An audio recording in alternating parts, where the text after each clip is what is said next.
রোগীদের উপস্থিতি বিরল ছিল, তখন বঙ্গতনয় আর ডক্টর পূর্ণিমা সিনহা নিজেকে প্রতিষ্ঠিত বিজ্ঞানী করে গড়ে তুলতে সমস্ত বাধা অতিক্রম করেছিলেন।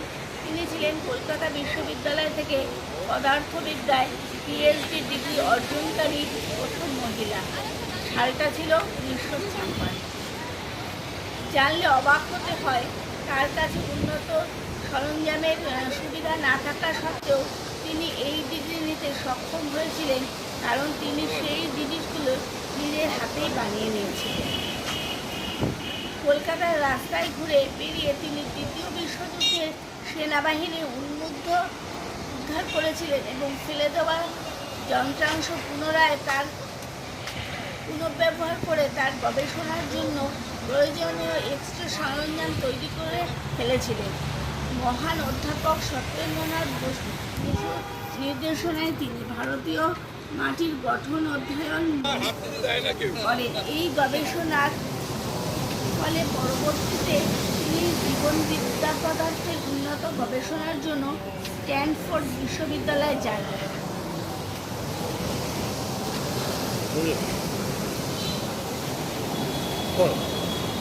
সেনা পোশাক তুলে ফেলার পরেও তিনি তার সেবা থামাননি। ভারতীয় সেনাবাহিনীতে 37 বছর কাজ করার পর মেজর জেনারেল সাহসী কোহলি এমন একটি উপায় খুঁজে পেলেন যার মাধ্যমে তিনি যেমন খুশি নিজের পরিচয়ের অংশে থাকা আর্মি পোশাককে সম্মান জানাতে পারলেন এবং একই সঙ্গে শিশুদের স্বপ্ন রক্ষা করতে পারলেন। তিনি দেখলেন অনেক প্রাক্তন সেনারাই একটি না একটি সমস্যা আছে। পুরনো সেনা পোশাক আলমারিতে জমিয়ে রাখার থেকে সেগুলোর সঙ্গে অনেক আবেগ জড়িয়ে থাকে, কিন্তু সেগুলোকে সম্মানের সঙ্গে ত্যাগ করার কোনো ভালো উপায় নেই। তাই মেজর কোহলি আজও সেগুলো ফেলে দেয়নি, বরং সেগুলোকে নতুন জীবন দেয়। মেয়রের সঙ্গে মিলে তিনি স্বরাজ মিউজিয়াম শুরু করেন উদ্যোগের মাধ্যমে। এই উদ্যোগের মাধ্যমে লক্ষ্য হল অবসরপ্রাপ্ত সেনা পোশাককে কাজে লাগিয়ে এমন জিনিস বানানো হয় যা সবচেয়ে বেশি দরকারি সুবিধাবঞ্চিত শিশুদের। যে পোশাক একসময় ছিল জলপাই রঙের সেনা ইউনিফর্ম, সেগুলো এখন শক্তপোক্ত স্কুল ব্যাগ, মাস্ক ও নিত্য প্রয়োজনীয় জিনিস পরিণত হচ্ছে গরিব শিশু ও সমাজের জন্য। কাপড়ের এক টুকরো নষ্ট না করে সবকিছুই সম্মানের সঙ্গে আবার ব্যবহার করা হয়। এই পদমর্যাদার ঊর্ধ্বে থাকা সেবা মেটেলের ঊর্ধ্বেও, অবসরের ঊর্ধ্বেও এই মর্যাদা, উদ্দেশ্য এবং এই বিশ্বাসের কথা একটি পুরনো সেনা পোশাককেও অতিশয় রক্ষা করতে পারে। কেয়ার হাসপাতালের প্রতিষ্ঠাতা ডক্টর গণেশ রাজ নবজাত কন্যা শিশুর বিনামূল্যে ডেলিভারি ফ্রি চিকিৎসা পরিষেবা দিয়ে কন্যাভ্রূণ হত্যা ও লিঙ্গ বৈষম্যের বিরুদ্ধে এক আন্দোলন চালিয়ে যাচ্ছে। শৈশবে তিনি নিজেও দারিদ্র ও নানা কষ্টের মধ্যে বড় হয়েছেন, তবুও পড়াশুনোকে সবচেয়ে বেশি গুরুত্ব দিয়ে MBBS সম্পন্ন করেন এবং আজ মানুষের সেবায় নিজেকে নিয়োজিত করেছেন। চিকিৎসা করতে গিয়ে তিনি দেখেন সমাজের মেয়েদের প্রতি বৈষম্য খুবই সাধারণ ব্যাপার। তাই কন্যা শিশুর জীবন বাঁচাতে ও উন্নত করতে তিনি নিজের হাসপাতালে মুরগি বাঁচাও মেয়েকে বাঁচাও অভিযান শুরু করেন। ভারতে কমে যাওয়া লিঙ্গ অনুপাত ঠিক করার জন্য তিনি নানা উদ্যোগ নেন। শুরুতে অনেক আর্থিক ও সামাজিক বাধার সম্মুখীন হলেও তিনি হাল ছাড়েননি। এখন পর্যন্ত তিনি প্রায় 2500টিরও বেশি কন্যা শিশুর বিনামূল্যে ডেলিভারি করিয়েছিলেন। আজ দেশের অনেক বড় ও সম্মানিত চিকিৎসকেরাও তার এই অভিযানে পাশে দাঁড়িয়েছেন। এছাড়া তিনি নতুন মা বাবাদের নবজাত কন্যা শিশুর প্রতি সংবেদনশীল হতে শেখান এবং গুরুত্বপূর্ণ বিষয়গুলো জানান, যাতে শিশুর ভবিষ্যৎ আরও ভালো হয়। অসাধারণ কাজ করেছেন ডক্টর গণেশ। দেশের আরও এমন মানুষের প্রয়োজন যারা হয়তো এমবিবিএস ডাক্তার নন, কিন্তু কন্যা শিশুর গুরুত্ব বোঝেন। আপনি কি তাদের মধ্যে একজন? মুখ মানে শুধু চেহারার পরিবর্তন নয়, একটি আত্মবিশ্বাস ও নতুন জীবনের সূচনা। আর আজ ভারত সেই সম্ভাবনাকে বাস্তবে রূপ দেওয়ার পথে ঐতিহাসিক পদক্ষেপ নিয়েছে। All India institute of medical science, new Delhi দেশের প্রথম ফ্রেশ ট্রান্সলেশন প্রোগ্রাম শুরু করে প্রমাণ করেছে ভারতীয় চিকিৎসা বিজ্ঞান এখন বিশ্ববিজ্ঞানের নেতৃত্বে দিতে প্রস্তুত। উন্নত প্রযুক্তি, দক্ষ সর্জন ও মানবতার শক্তিতে ভারত আজ আশা ফিরিয়ে দেওয়ার নতুন অধ্যায় লিখেছে।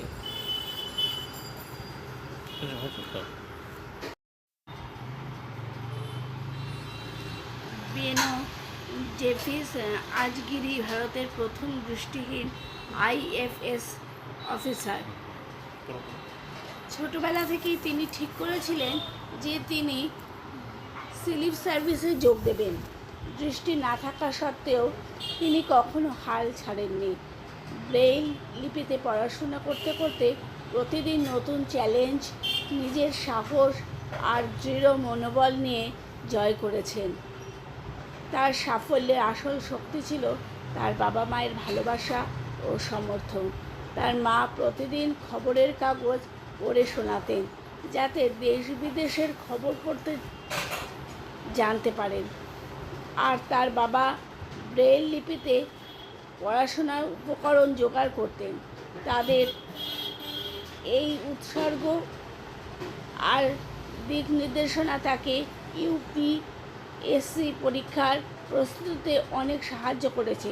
2014 সালে তিনি ইউপিএসসি পাশ করে ইতিহাস সৃষ্টি করেন এবং 2015 সালে ভারতীয় বিদেশ পরিষেবা এ যোগ দেন।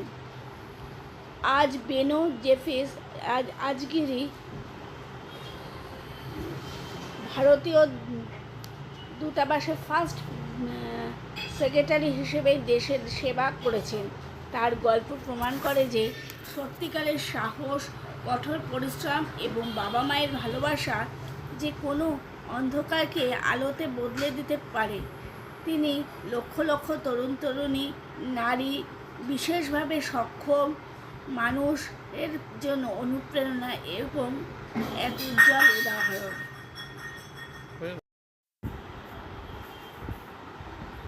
এই গল্পটি ক্রিকেটার বরুণ চক্রবর্তী এর নয়, এটি সেই ভালোবাসার, সেই বিশ্বাসের গল্প যা পরাজয় মেনে নেননি।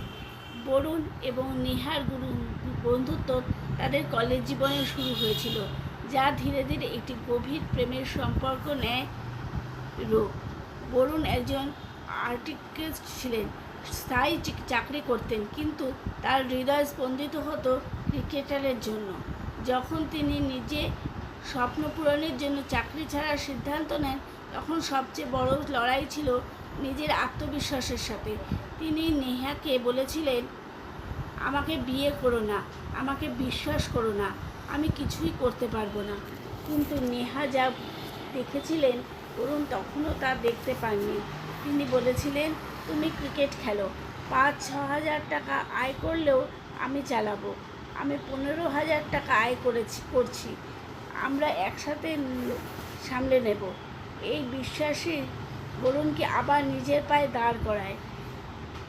ইনজুরি ছিল, সিলেকশন ছিল না, অনিশ্চয়তা ছিল, কিন্তু আশা ছিল অটুট। 2020 সালে তারা বিবাহ বন্ধনে আবদ্ধ হন। 2022 সালে তাদের পুত্র আক্তনের জন্ম হয়।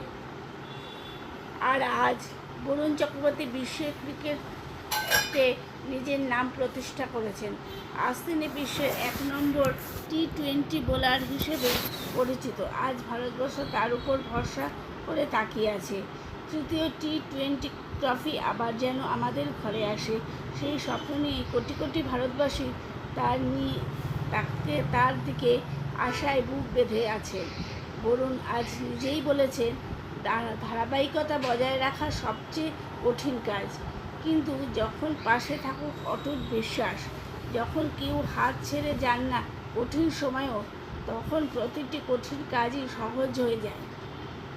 এটি শুধু একজন ক্রিকেটারের গল্প নয়, এটি একটি নারীর বিশ্বাসের গল্প, এটি স্বপ্নের বাস্তবে রূপ দেওয়ার গল্প, এটি এমন এক ভালোবাসার গল্প যা আজও আমাদের শেখায় ভালোবাসা থাকলে অসম্ভবও সম্ভব হয়।